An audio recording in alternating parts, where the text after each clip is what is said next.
Okay, so today I'd like to talk about how to refinish a brushed watch or even the bracelet.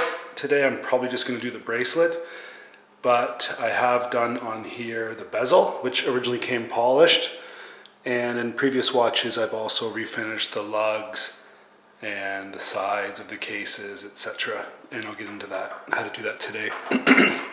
So the first step is to, of course, well, I wouldn't say of course, but for me it's to take off the bracelet, because later on, after I'm done, I'm going to be using this Sonic Ultra Cleaner, Sonic Cleaner. So you'll see all the grime that comes off the scouring pad. So I'll show you the various techniques that I use. But just to start off, you can see on the back side, the 12 o'clock side of the watch, it tends to gather a lot of scratches or just inconsistencies in the finish, because you're resting your wrist. If I were just to put it on quickly, I rest my wrist like this on whatever I'm doing. So the back side, the 12 o'clock side, tends to get more scratches than the 6 o'clock side, which you can see looks pretty good.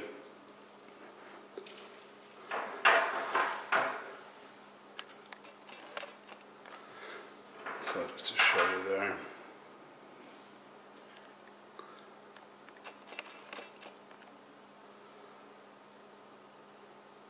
Okay, so the first step is to take off the bracelet.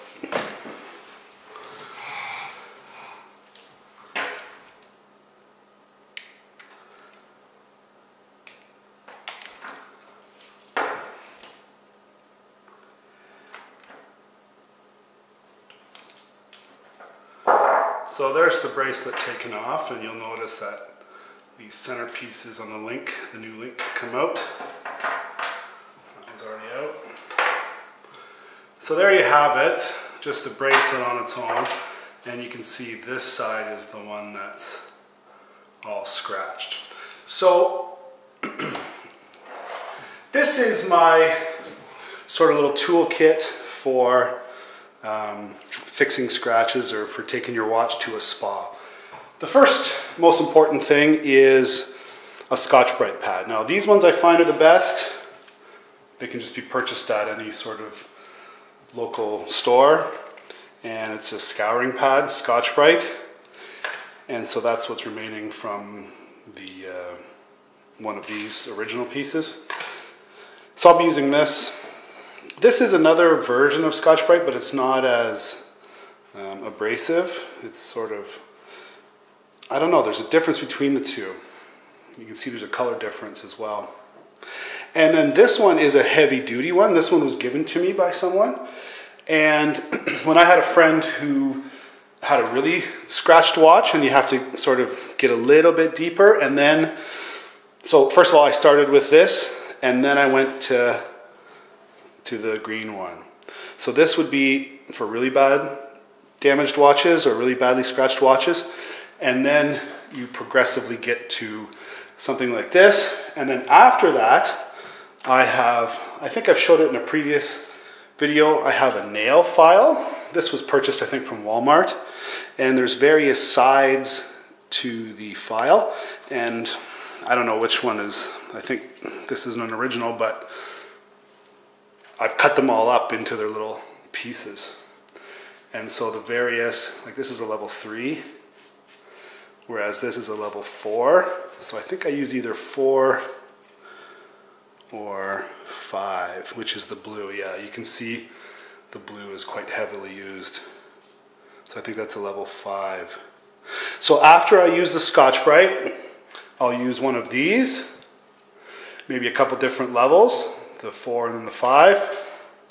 And then I have a bunch of sort of polishing cloths. I got this one, various polishing cloths, and I bought, this is the box that one of them came in, so I threw everything in that box. So the final step is to sort of polish it and then wash it with the Sonic cleaner. So it's actually pretty easy. Sorry, just before I get there, this is all brushed. This strap is all brushed, this bracelet. So it's very easy. And actually that's what I prefer. I prefer an all brushed bracelet because it is easy to refinish. But for instance, when I had an old Seamaster 2255, I would tape off with some removable tape, like a painter's mate tape. But this is just Scotch tape, but it comes off easily. I would tape off the polished parts. So I think with the Speedy bracelet, there's 5 different parts: brushed, polished, brushed, polished, brushed. And I would tape off the polished part and then brush the one section and then retape and move it and so on and so forth. With the Bond link, for instance, I think there's 11 parts or something, and you could do that as well, but it would be very tedious. And so one of my authorized dealers who also deals with estate pieces, which is where I got this watch from, he just goes ahead, if he gets a Seamaster 2531 or a Bond style bracelet, he just goes and re-brushes the entire thing with a Scotch-Brite. He doesn't leave any polished parts anymore. So, and I've seen it, it looks fine, it looks great. So anyways, I'm gonna just go ahead. So what you wanna do is sort of take this scouring pad and go in a straight line. If you go all over this direction or circular, it will show up in the steel. So you basically just wanna, what I do is I loop it over my finger so that I can get the entire area, including these little horns, the little horns or whatnot. Instead of, well, here, I could just do it like this to begin with. So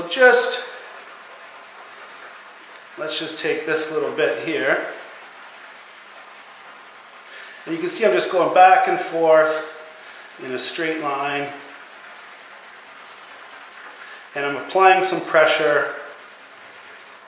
And you can see already that a lot of the micro scratches are out. But what I do, and you can see the dust that's generated. So that's why I use the sonic cleaner at the end to get rid of all the dust in the little joints.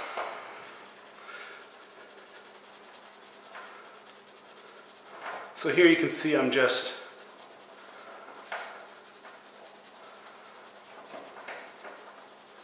slowly moving down. And when I first got a watch, I remember I first got my original Cell and it got scratched and it bothered me. I hated having scratches. But now that I know how to refinish them, I don't mind getting them because I have power to fix it. I can control it. And there's a Japanese, I don't know, theory or philosophy called wabi-sabi. And wabi-sabi is where it's kind of like nostalgia or nostalgic. Why would you want this watch, if this is my watch, why would I want this watch to come out and be on my wrist all day, every day, as it came out from the factory? Why wouldn't I want a little scratch? For instance, right here on the lug, there's a little indent, a little nick. And I remember getting that last summer when I was carrying big rocks. I was rolling big rocks around my property, and I thought I could take my watch off before this happened. And then this happened, and I wasn't mad. I thought, you know what, it's a little bit of wabi-sabi. It gives me some identity of the watch. And it brings back a feeling for whenever I look at that little dent now, I'll remember moving rocks around my property and making a little rock garden. So anyways, let me just... Now, it might be hard to see, but there's a couple little... Let me see if I can zoom in here.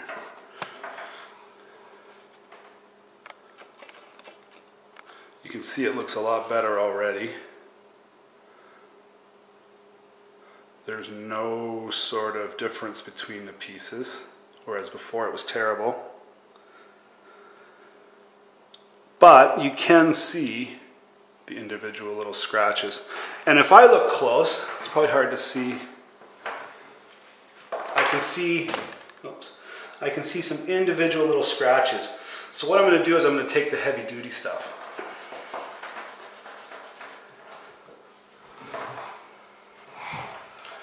I'm going to take the heavy duty and try and get all the scratches roughly the same.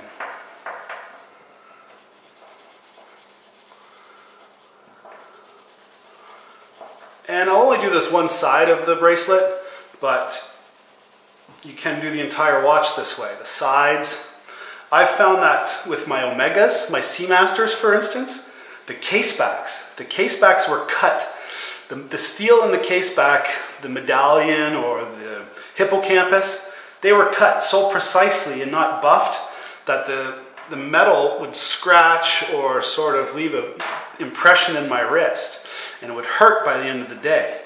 And so all I would do is take something like this, or even take a polishing cloth, and I would rub the back of the medallion case, and let's say over the course of a couple days, I would rub it a few times, and then it would be gone. The medallion back would be smooth. Come to think of it, I think I did it with this watch as well. Because, let me just pause here. With the back of these things, where the opener goes in, they're very sharp as well. And so I think I just took a little piece and refinished it. So you can see I'm going in a straight line. You don't want to go anywhere else, any other way.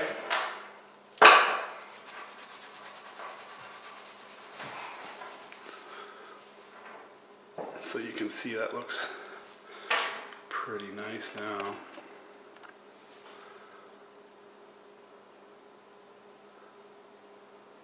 Okay, so I'll very briefly do this one again.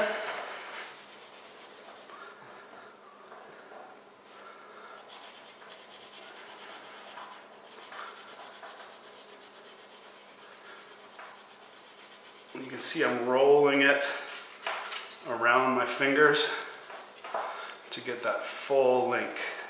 Not just part of the link or the part that's popping up, but the entire thing. Okay, so roughly that's done. And I'm not sure if that makes it out, but it's pretty smooth now. And so what I'll do now is I'll take this side 6. So it's, oh no, side 5. It's hard to see because it's so well used. But, and then I just go like this.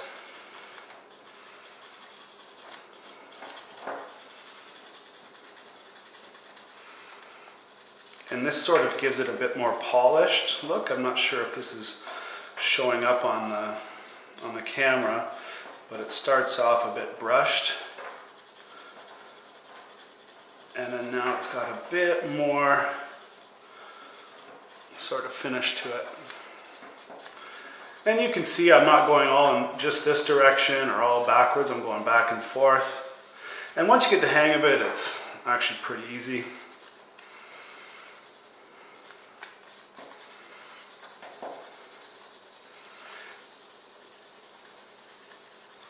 This one looks like it's got a bit of a mark right there.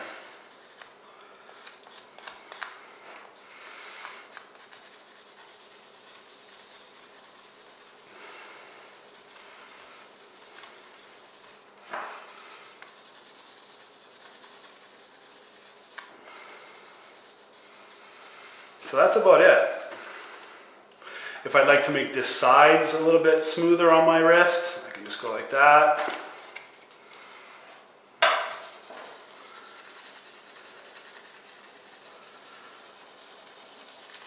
Okay, so very quickly, that's the finished product. That's as far as I can zoom in, so.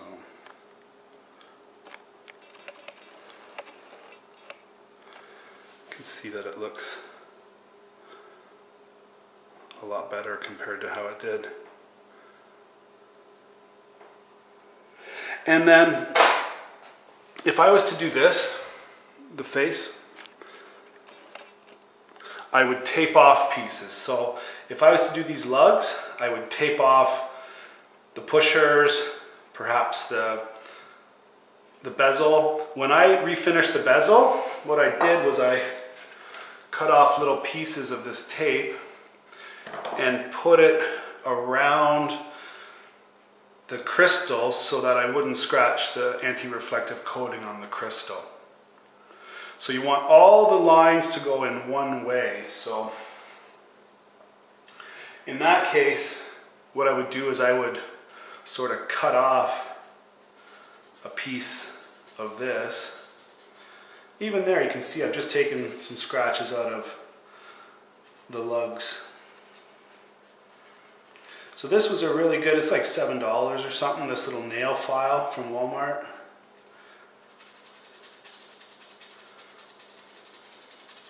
And if you wanted to do, I'll just very briefly do my bezel, just go around like this. No problem. And you can rebrush that easily. This is why I prefer a brushed watch. It's easier to clean and polish or refinish. I find a polished bezel, like I used to have the 2255 Seamaster with a blue face. I think I've had 3 different versions of it, or I've had it 3 times. And each time the polished bezel bugged me. And so I remember I tried different things with the Dremel, Jeweler's Rouge. I used that one time. And anyways, I still never liked it. I always prefer the brushed look. So that's why I took this watch, for instance, and brushed it. So my final step is now just to throw this into the sonic cleaner. So I'll do that now.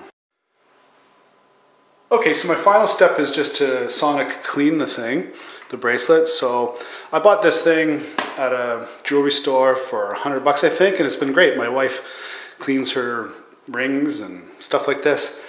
And when I do friends' watches or my own, so a couple friends I've fixed or I've refinished their watches, so it's like taking it to a spa or something. So this is how, oh, my wife also worked at a jewelry store, and so I used to think there'd be a special product to clean the watch or jewelry with, but no, it's just regular old dish soap. So you just put a little dab of dish soap in there, blast your bracelet in there, put a little bit more water, and you can see it's got a little brush. See in the lid, I'm not sure. In the lid there's a brush you can use, but I'm not going to use that. So you just, I put it on the high speed, which is this way.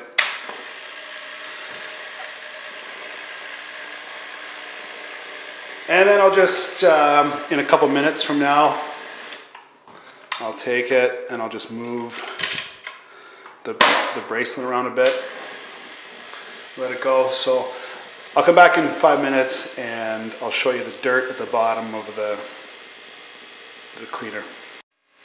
Okay, so it's been about 5 minutes and I'll turn this off and just show you, let's see if we can zoom in on the dirt here.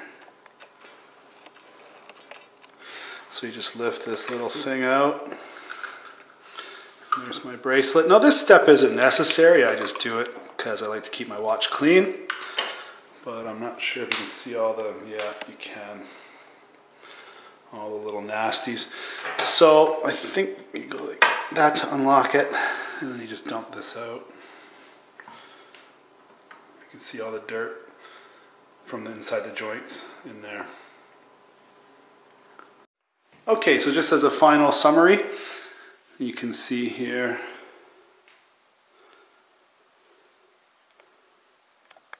that the watch has lost a lot of its scratching. I could have given it, that's a piece of water, I could have given it more detail, but for the purpose of making the video I wanted to make it quick enough. But you can see it reflects light at pretty much the same angle. Let me see if I can zoom in a little bit.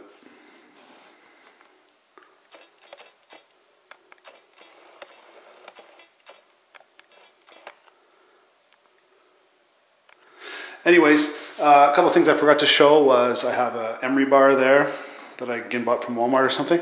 And then I have this little Revlon nail file, and it's the same thing. It's a bit of an abrasive, and you can see maybe that I've got some scratches already on there. It's a piece of glass, and I've used these just for the point.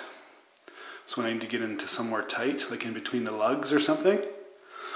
So if I wanted to get in between here or something and brush that, or around the side, I can use this. It's a Revlon nail file.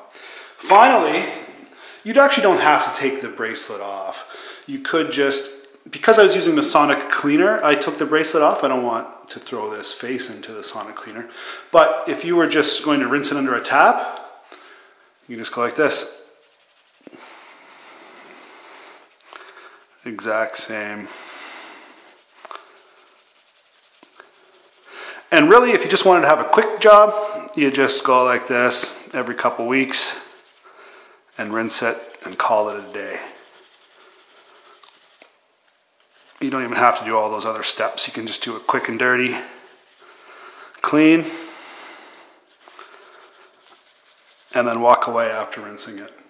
So thanks a lot for watching.